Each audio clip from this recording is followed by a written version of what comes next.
Yeah, very impressive stuff. You guys don't make it like in these shows. Nobody is ever making it easy for us, right? But with that said, I think it's time that we announce the winner. Okay. Okay, so this person arrived immediately, became a magnet to everyone, drove all the way from New York, Syracuse, and I would like to congratulate Rob Fredman and his 56 Berlin Buick VW Beetle. Congratulations, Rob.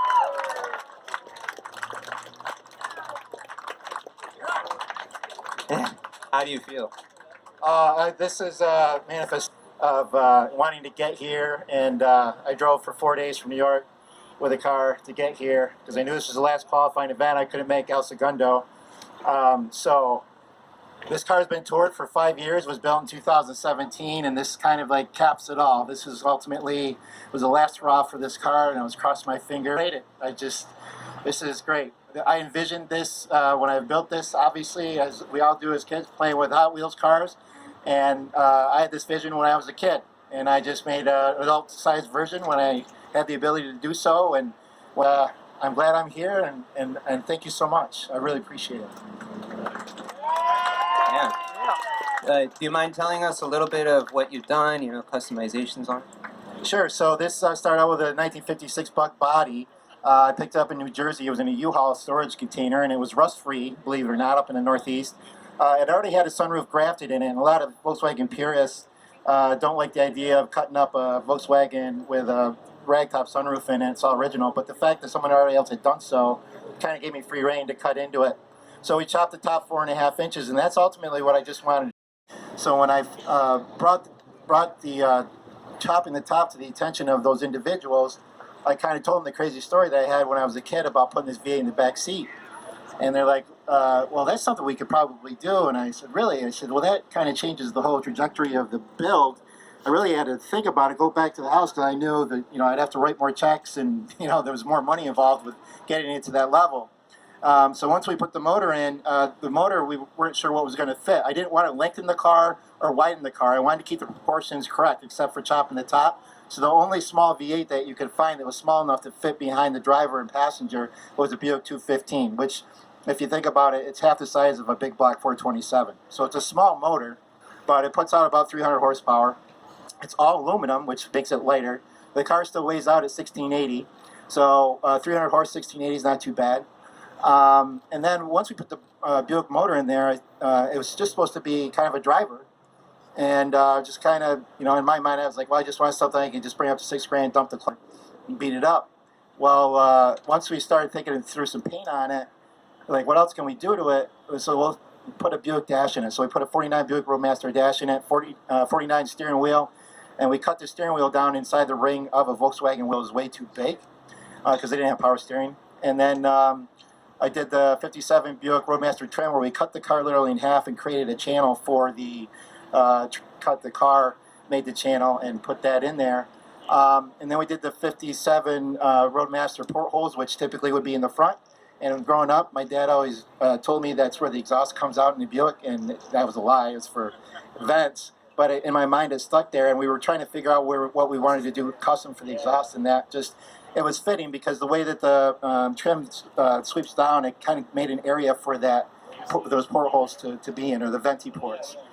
I bought the biggest wheels and tires that I could find. Those are 15 by 12s in the back, and then we built the suspension around those. So the axles are 8 inches long, but you can't really independent rear, narrowed. It just goes on and on. We opened up the vent under the window to let the air out. We reversed the pop-out windows to go the other way, so it would scoop air in and bring it out. But the electric fans draw the air from inside the car out, so it doesn't get too hot going down the road. And I always tell people I never drive the car with the sunroof closed and the windows up, because obviously that would be way too hot. But yeah, it's been great. We try to mimic like what we would do to a car with, you had a brand new Volkswagen in the 50s, and then the 1960s, you decided to customize it. So you go after like Ed Roth and Gene Winfield, a lot of the guys that were doing crazy stuff, a lot of the front engine dragster guys, like all that raw, obnoxious craziness thrown into a bug, and throw some like a Hearst old vibe.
Here you can see the awesome air suspension at work. This looks really awesome. The car just lowers down, has an amazing stance. Just look at that. Beautiful. I'm going to introduce the judges right now and each their name and what they do. And here we go. I'm Matt Farrer from the Smoking Tire. It's good to meet everybody. Thanks for coming out, and I can't wait for the big surprise as to who the winner is. We know. I'm Matt Farrer too. No, I'm Kayla Delahunt, the tube and stunt driver. I'm not Matt Farah.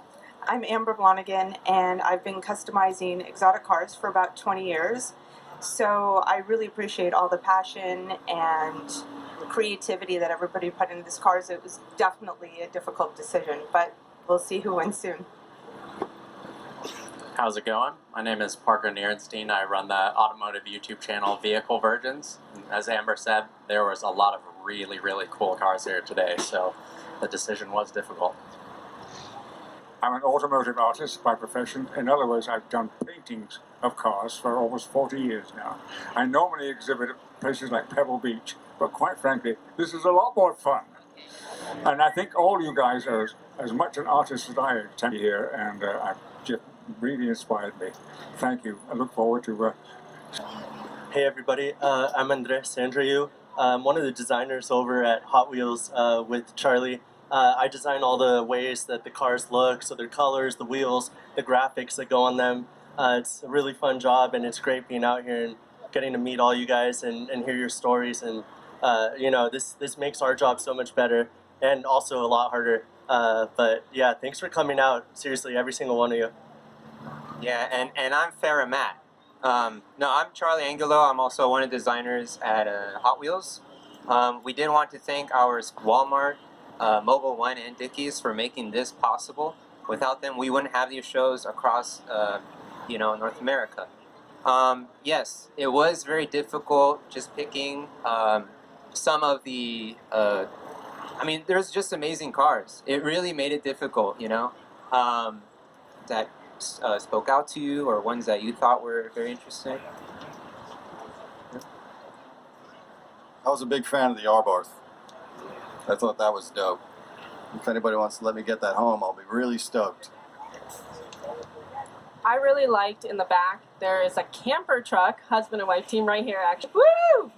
And they did all the work themselves and what went into it. The whole story was amazing. So after this, everyone's got to go check that out. I agree. I really loved your guys' camper and the whole story behind it. You guys like the international over there, and I like the American flag being represented. Love that. Huge fan of this Beetle in the middle of a tiny little car is a pretty awesome concept, and having exhaust come out the side is epic. So, love that thing. I'm rat rods. I know they're quite common amongst you collectors, but there's something about the fact that I spoke to one guy here who spent 25 years working on a car. Now, that's a long time, and that's passion, that's dedication. I really love the rally style Volkswagen Scirocco that was out. Really beautiful car. It's so hard now, but yeah, Charlie. Yeah, those are all really good mentions. I did want to give some honorable mentions. Steven Garcia and his slammed gasser. I mean, that one was just amazing. Give him a round of applause, please. Really amazing work.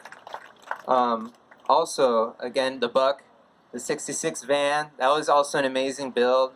Husband and wife just building that, taking it around. I mean, it's very, very impressive. Yeah, round of applause. And Noe, he showed up with that yellow VW bus that he built in his garage.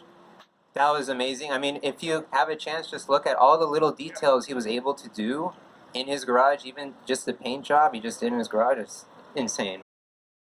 Thanks for watching my coverage of the Hot Wheels Legends Tour October 8th in Baldwin Park. Rob Friedman's 56 Buick VW Beetle Custom is absolutely stunning. The time and the effort that went into this amazing build, it was one of the best Volkswagens I think I've ever seen, honestly. It was drop dead gorgeous. I loved it. I think this car has a real shot at winning the 2022 Hot Wheels Legends Tour. It was that awesome.